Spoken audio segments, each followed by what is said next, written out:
With the war in Ukraine sending the price of oil to the moon, will OPEC come to the rescue? Short answer, no. Long answer, no. Coming up here on The Job.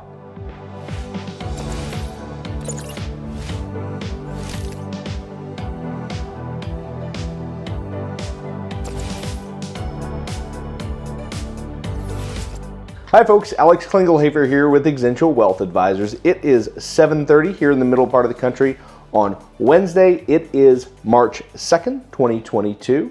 Here's your morning jog around the economic headlines of the world. Starting off in Vienna, where OPEC took about 15 minutes to finish their joint meeting managing the world oil market, and they're going to stick to their plan.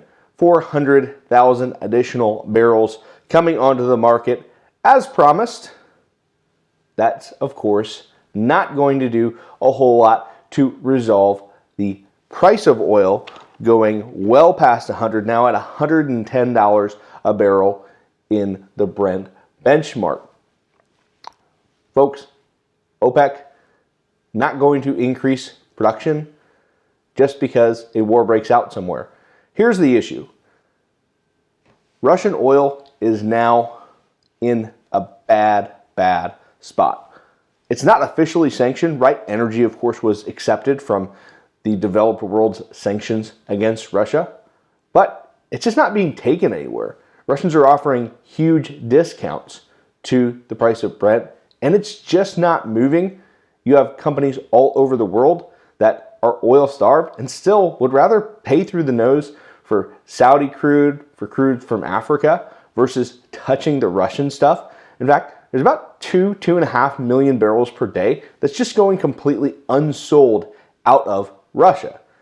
Why is this an issue? Well, it's of course sending the price sky high. You have about 100 million barrels of demand per day, give or take, in the world. You have about 100 million barrels of supply, normally, in a balanced market. Now, we've been drawing about 2 million barrels a day before this crisis, meaning we had 98 million barrels of production. That's when Russian oil was flowing. Now, if you have 4.5 million barrels and 2.5 million barrels from Russia can't flow, that means you're short about 4.5 total million barrels, and that sends the price high because you need to destroy demand to balance the market. Of course, President Biden and other OECD leaders are going to be releasing 60 million barrels of reserves. Of course, if you're doing 100 million barrels a day in total oil use around the world, that means it's about 15 or 16 hours worth. Russia is not selling it. China actually is buying it hand over fist from the Arabian Gulf. Makes you wonder what their next move is. Frontline, of course, one of the best run tanker companies in the world, the folks that transport oil, say they're probably not going to transport any Russian oil. Of course, they kept their options open. You never know. Ultimately, I think we reach some sort of a medium here. The U.S., the rest of the world, really can't survive without those barrels of crude. You're talking about oil that could reach well into the triple digits, right? Not just 110, but not even stop there to see the demand destruction you need to keep Russian oil completely out of the market. I think it finds its way to other parts of the world that maybe aren't so jazzed up about the Ukraine situation. Not that it's not a great humanitarian crisis, because it is, but just because they need the energy to live. Folks, it's not easy.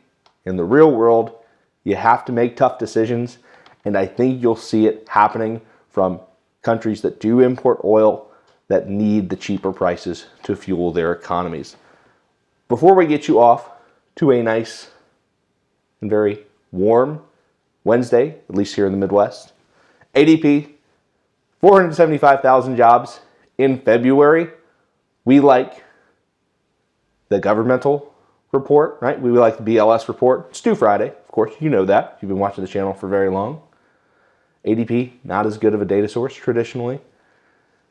I think we come in with a little bit of a weak number Friday. Remember, we had a huge number for January, beat by about 1 million jobs. I think we come in a little softer here for February as the economy just starts to cool down a little bit in the wake of all of this Russia and Ukraine news. If you want some additional information throughout the day, feel free to find me on the internet. I am out there. Until then, I hope you have a very nice rest of your Wednesday. I am out.